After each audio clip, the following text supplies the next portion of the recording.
Oh, hey guys, and welcome back to Lewi Buch Productions. This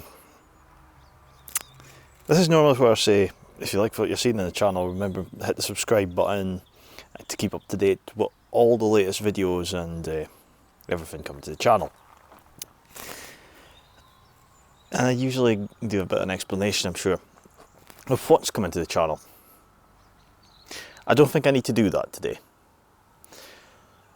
For you see, what's coming to the channel is either side of me right now.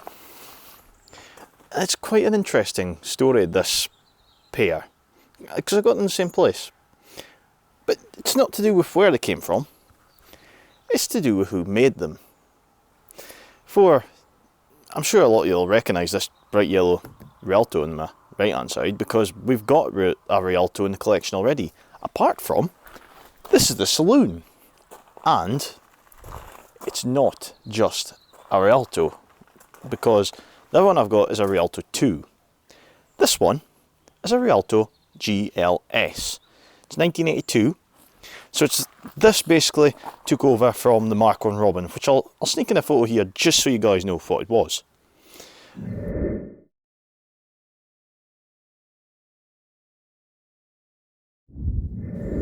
So then, this came out and lasted for a few years before it went into the Rialto hatchback, which I'm not a big fan of. I like the Rialto saloon, they look nice. They've got a boot, which is very impractical but very nice to look at. So yeah, we've got this one, which obviously they're quite well known in Reliant. They were on the go for years, and yeah, lovely little cars. But this red one on my left, if any of you thought this was a Reliant, you'd be guessing wrong. You see, back when microcars, which these mostly were, started, there was two main British companies, or which I'll probably get quoted out as being wrong about, but it's the two main companies I've actually known about that made microcars. So there was Reliant, which at the time released the Regal, which would have been the Mark 1, the Mark 2, and so on. All the side valves till it went into the 325, which progressed, and we've got it here anyway, the Slatty. But yeah, what actually happened was they had a competitor, and their biggest competitor was Bond of Preston. And they used to make little mini cars, Villiers powered engine kind of idea, little kind of basic motors by the looks of them. I've never seen one in person. They look rather interesting. But in 1960s, well, late 60s, when the Regal 325 and the 325 Super would have been on the go, probably more the 325 Super, which we've also got in the collection. So I'll put a photo in here now so you can see what I'm on about, in case you've forgotten, because it's been a while since that was on the channel.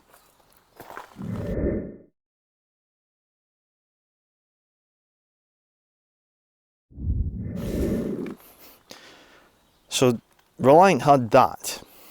Now, their biggest competitor, being Bond, wanted to try and obviously get the market back.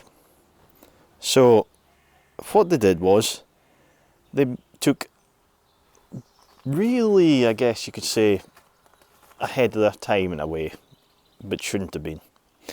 I'll get on to that. They took a full fiberglass shell, and when I mean fiberglass, it's all fiberglass. They put aluminium strengtheners in places, including aluminium doors and bits and pieces like that. Keep the weight down. Didn't have much luxuries. And they put a Hillman Imp engine in the back of it. Now the pre-production car, I only know this because I read this up, went in a lap of Brands Hatch with John Surtees, and it was claimed the car went in excess of 100 miles an hour. To which Bond went, oh no, that's far too fast. So they put the common Imp engine in, out of the van, which slowed them down. Now, you may be wondering why I'm going on to all this story about Bonds and the Reliance competitor. Well, this leads on to this beautiful little red thing next to me. This is a Bond 875. This is the Hillman Imp engined Bond that I was just explaining to you that Bond took out thinking they would be able to get the market back. Unfortunately they didn't, and yeah, Bond ended up getting bought over by Reliant, and then the Bond Bug was the last time the Bond name was used. So technically we've got two Bonds in the collection, but this is a Bond Motors car, or Bond of Preston, whereas the Bond Bug might have been made in Preston but was owned by Reliant. So this little thing is 1968, and it's just, I believe, been parked probably up for most of its life. It doesn't have an engine. It's got a gearbox. It's got wheels.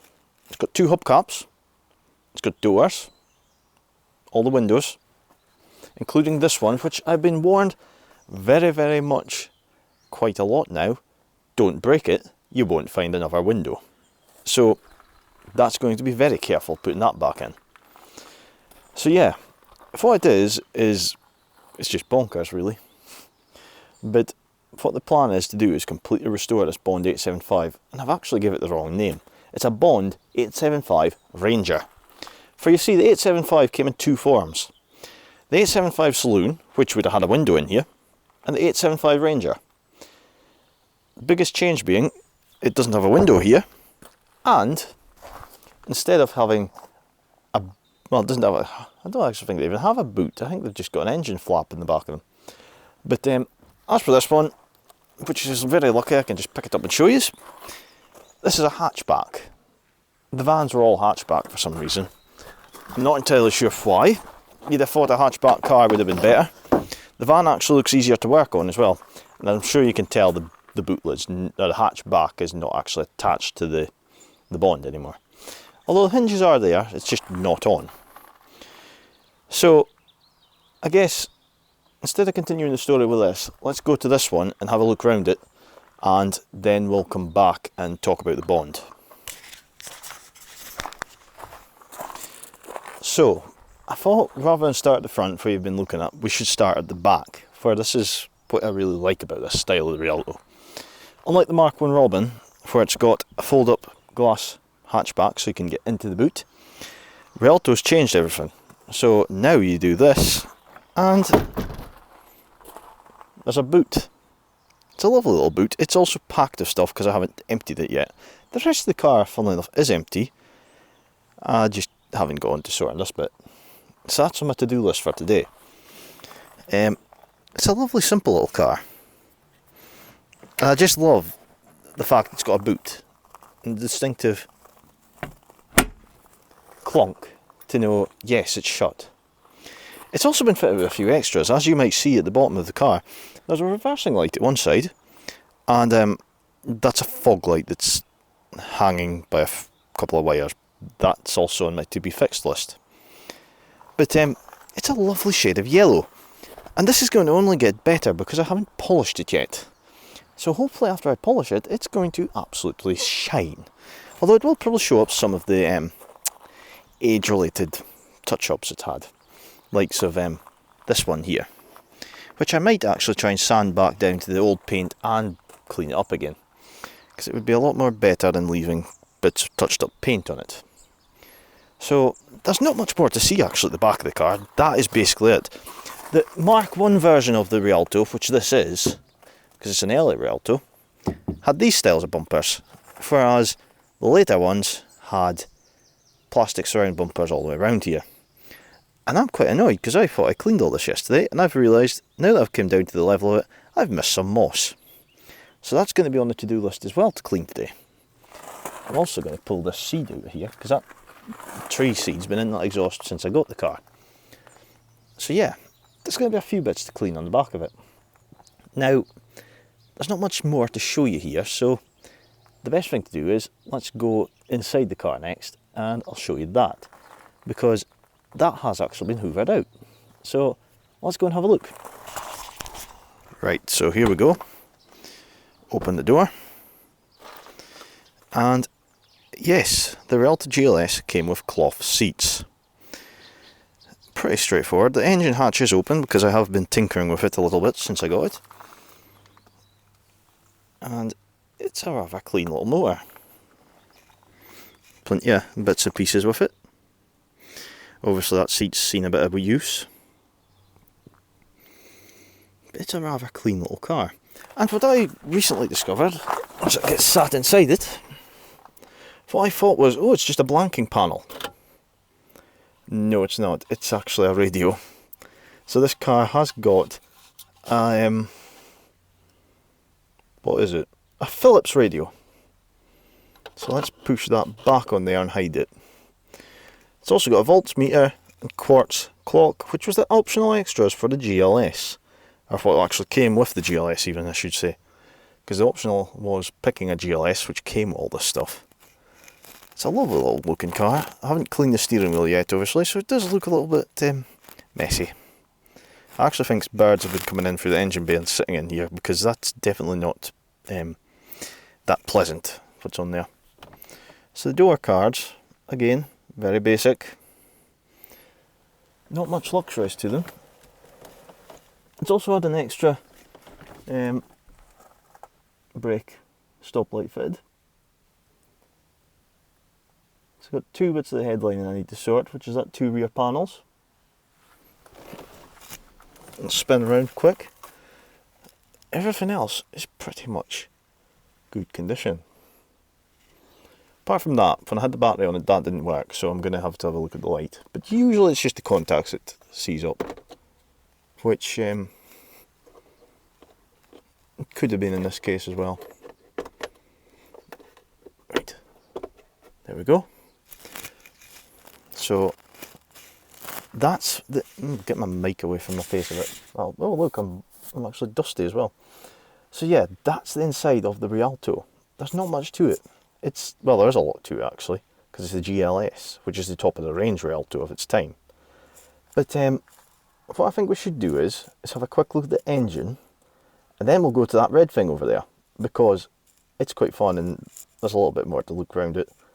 Not much because it's not there, but yeah, we'll have a look and see. So let's go look at the engine in the Reliant, which is down there somewhere. So here we are. This is the sun is really reflecting off everything yellow today. So here is the engine. So we'll have a quick look in here.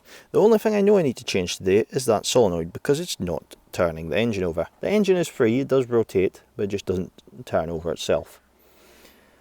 So there's a few jobs I have to do. I've also to change this battery wire, because it's been cut shorter and now doesn't reach the battery. So I've got to change that on it. But yeah, so that's to be done. And that made me laugh, because that's a siren. It's an anti-theft siren for some reason. I do not know why it's on this thing, but that's beyond the point. And I've just noticed there must have been a sticker on here at one point, look, because there's a mark on the window. In fact, there's two marks. There's one there as well. It's amazing what you find out about these cars when you clean them. And here's the sticker, vehicle security system, look.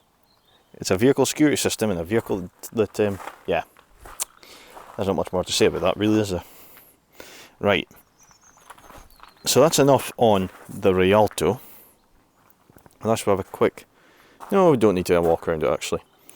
What we should do is go from this to the competitors. Bond. Let's go and have a look around this one. So, when Bond made this thing, obviously, as I said earlier, it's got the Hillman Imp engine in it. It's actually, to be more specific, it's got a complete Hillman Imp cross member and back end, basically, below the fiberglass. So, what I'll do is, we'll take this out the way, so you can get a better look inside. And in here, there should be two panels, which I do have, they're in my workshop. And they basically hold the... Oh look, there's a clip there, I didn't actually know there was those. So they must have come off from the panels. Okay, but that's fine. So there's basically, the engine is in here, along with the gearbox and all the rest of the stuff. So it's all at the back end of the van, which will be quite interesting. It's also quite interesting when you look at it. For being a van, it doesn't really have a lot of van space. sure it's a van back, but you just have to look at it and you go, it's got the space of about, what? It's got enough to put a suitcase in it, I think. And that'll be about it. It's just so bonkers, really. I think I'll put that back on now. That's just strange. So, all there is to see there. Let's go and look at the front of it and see what that side looks like. Because in a Reliant, it normally has the engine you can see from the front because it's mid-engined. Obviously, the engine should be here on this one with the gearbox and that. So it makes you wonder what's at the front. So let's have a look. Right, so to get into this bonnet, as I'm sure you'll tell, the hinges aren't on. You just lift it and pull it away because it's no longer attached. And what we do is we look forward, and that's all there is. The pedal box, which you're seeing there, washer bottle, horn, brake and clutch reservoir, I think that one is, and the fuel tank. And yes, it has got a front wheel that's bolted just purely to fiberglass. It's also got a front wheel that turns in quite a unique fashion. I don't think we're able to get the camera into there, otherwise we would be able to show you. But what I will do is, when this car is restored, we will look at the wheel further and find out just how that works. Because it doesn't just turn like that, it actually goes like a motorbike and leans as it turns. Quite bonkers, but totally different, and I quite like the idea of it. It didn't really work, supposedly, which, I mean, doesn't really surprise me. So we'll just close that up, and I think we'd be as well just continue straight on to the interior. I'm not going to go through that door though, because that one needs a repair on it, and it's currently just sitting in place. So let's go to the passenger side. Now these bonds, funnily enough, are very common for sagging in the middle of them, so I've been told. Which I'm sure you can see there has happened with this one, because the door is actually hard T / overlapping onto the back of the van. Now I should stress this has been cleaned out today, and I have actually had to go and make sure it was looking half decent. And yes, that is the door seal, it's hanging off. I just didn't have a chance to do much with that. So for some reason my microphone disconnected, but we're back again. So here we are, looking into here, what we've got is a shelf below the dashboard, which could be very handy. I mean, I could think of many things I could store in there. A couple of seats, which I'm really glad are in here because I really don't know where I would have picked up a set of seats for this thing from. And then we'll look at that side, which we've got the steering wheel, obviously being driver's side, and the instrument cluster with all the bits. Now that cluster there, I just realised there's a couple of things missing out of it, so I need to look and see what should be in them. But yeah, it is a helmet cluster, so getting bits for it shouldn't be that bad.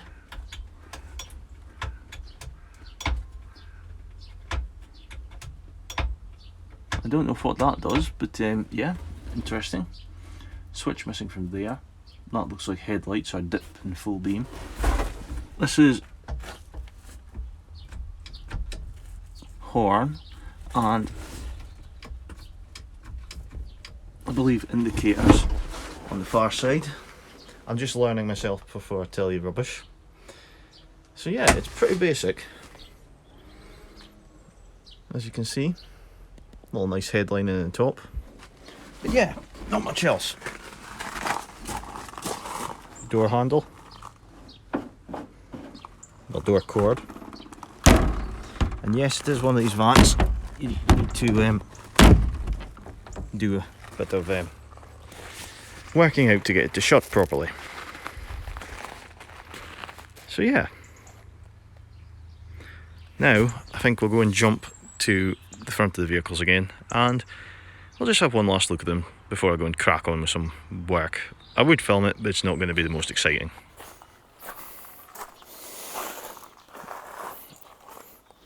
So there we have it, guys. 2 new additions to the collection. In fact, everything seems to be coming in pairs this year. It's quite strange in a way. I'm not complaining, it's just strange. I mean, beginning of the year we had, well no, actually we had the Fox itself, which is, funnily enough, just right next to the camera. It came itself in about March.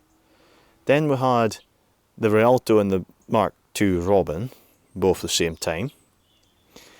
Then we had the Mark II Robin and the... Did I say Mark II Robin? I've mixed that one up. Because the Mark II Robin and the Rialto came at the same time. I've doubled that one up, now I see what I've done. So we had the Mark II Robin and the Rialto at the same time back in June. We had the Mark II Regal and the same time. And my pause of saying nothing is indeed correct, because there is a mystery vehicle on the channel that hasn't actually been shown to you guys yet. And just to make it that bit more teasing, it's, oh, I'd say about 5 metres from the camera, that way. You might spot it in some of the other videos, but I doubt it. It's been well hidden. But yeah, so we had those 2 appear, and then these 2 have appeared. It really does keep you busy. But anyway, guys, I'm going to go and crack on, get the repair done to this on the fiberglass so I can get the door back on it and get it a bit more watertight, because I'm fed up of hoovering out the swimming pool out the footwell. So I'll go and get that done, and then I've got to do solenoid on that, which is not exciting. Might probably film the engine work once that's done even, so we'll see. But anyway, guys, I hope you've enjoyed today's video. If you have, remember to hit the like button and subscribe to the channel for updates on the Rialto and the Bond 875, along with any of the other projects on the channel. And I guess I've got to tell you this one little, not so big bit of news, because you all ask me about it. The Mark V Regal is not here anymore. Yes, that is right, it is gone. I've got rid of it. I've put it away to the painters. So I haven't just technically got rid of it, I've got rid of it from here. So it's away getting painted. So I'm not in any rush to get that completely finished, but it is away getting done. So once it's back, you will be the first to find out if you've hit subscribe button to the channel. If you haven't hit subscribe, then you're probably going to miss out the video saying it's back and look at its amazing colour in whatever colour it is. I do know the colour I'm picking. It's not quite one that I was saying I was going to do, but we'll see.